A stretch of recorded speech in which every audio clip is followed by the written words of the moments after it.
Sardarpura B road पर 11 जून को लगभग 11:30-12 बजे एक मॉडर्न ज्वेलर्स की दुकान पर लगभग 70-75 वर्षीय बुजुर्ग की दुकान में घुसकर 2-3 लोगों ने लूट की वारदात को अंजाम दिया था। पुलिस को खबर मिली। खबर मिलते ही कुछ अधिकारी मौके पर पहुंचे।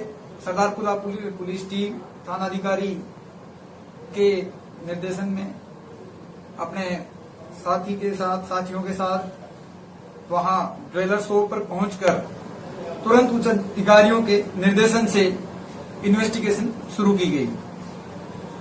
लगभग 48 घंटे में इन्वेस्टिगेशन को खोल दिया।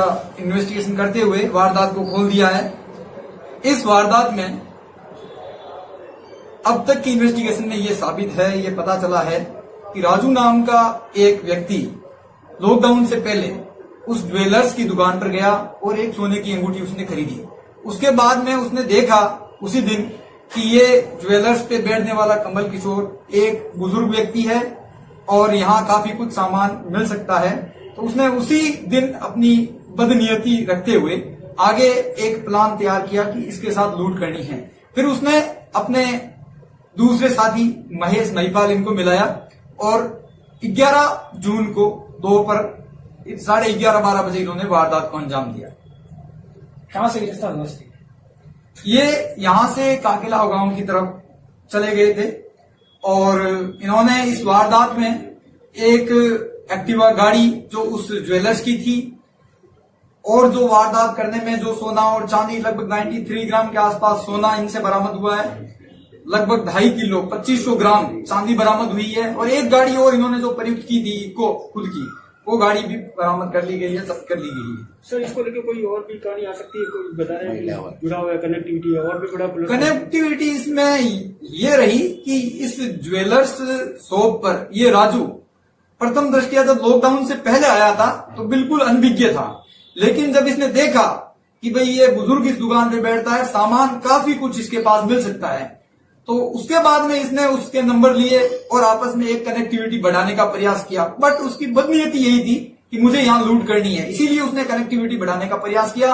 वारदात के दिन भी ये जब राजू दुकान में घुसा तो पहले से 1-2 बार की मुलाकात से चेहरे से एक दूसरे को जानते थे।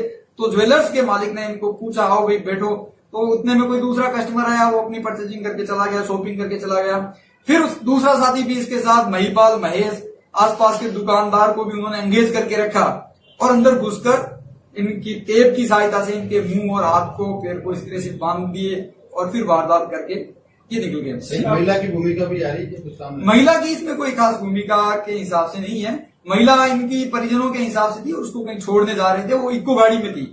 सर, इन अपराधियों को क्या बैक रिकॉर्ड है कुछ? अभी इन्वेस्टिगेशन जारी है, इसमें आज ही ये सारा कुछ किया है। सर, ये डीवीआर जो खोल के ले गए थे, इसकी रिकॉर्डिंग देखी गई है तो उसमें पता लगा होगा कि वारदात को किस तरह से अंजाम दिया गया या उससे पहले डीवीआर खोला गया? आसपास के और भी कई तकनीकी विश्लेषण अलग अलग जो टीमें बनाई थी तो उस टीमों के द्वारा और भी सीसीटीवी फुटेज वगैरह का अवलोकन किया गया और अभी इन्वेस्टिगेशन इसमें जारी है।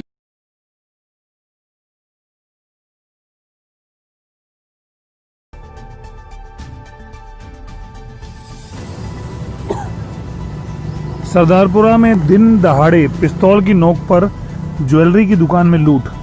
पुलिस अधिकारियों ने किया मौके का मुआयना। लुटेरे सीसीटीवी की पूरी यूनिट भी अपने साथ ले गए। सरदारपुरा बी रोड पर गुरुवार को दिन दहाड़े 2 बदमाश एक ज्वेलरी की दुकान में लूट करके फरार हो गए। खरीदारी करने के बहाने दुकान में घुसे बदमाशों ने पिस्तौल दिखाते हुए दुकान मालिक को बंधक बना लिया और सोने चांदी के गहनों के साथ ही नकदी लेकर फरार हो गए। जाते समय बदमाश सीसीटीवी कैमरे की पूरी यूनिट भी अपने साथ ले गए। दिन दहाड़े व्यस्त मार्केट में लूट की सूचना मिलते ही हड़कंप मच गया और आला पुलिस अधिकारी मौके पर पहुंच गए। वहां दुकान मालिक की तबीयत बिगड़ने पर अस्पताल ले जाया गया।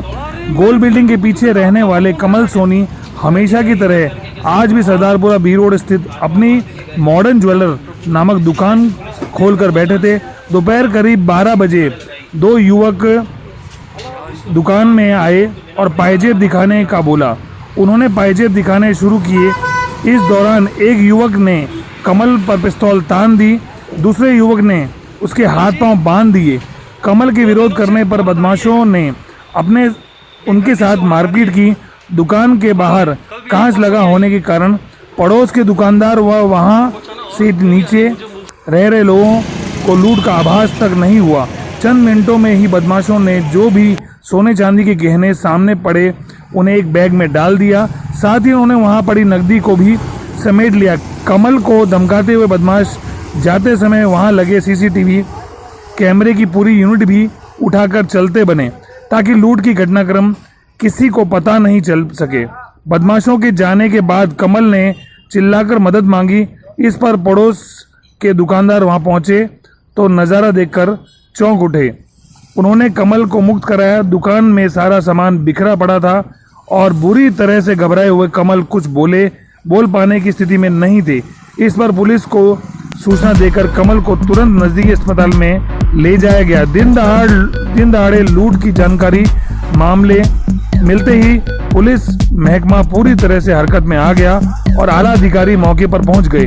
पुलिस का कहना है कि लूटे गए आभूषणों के बारे में दुकान मालिक से बातचीत होने के बाद ही कुछ पता चल पाएगा। पुलिस अब पड़ोस की दुकानों के बाहर लगी की मदद से बदमाशों को बताने का प्रयास जो है वो कर रही है। खबरों का सिलसिला यूं जारी रहेगा। आप देखते रहिए नमस्ते राजस्थान न्यूज। हमारे इस वीडियो को लाइक करें, शेयर करें और हमारे चैनल नमस्ते राजस्थान न्यूज को सब्सक्राइब करना ना भूलें। जय हिंद, जय भारत, नमस्ते राजस्थान।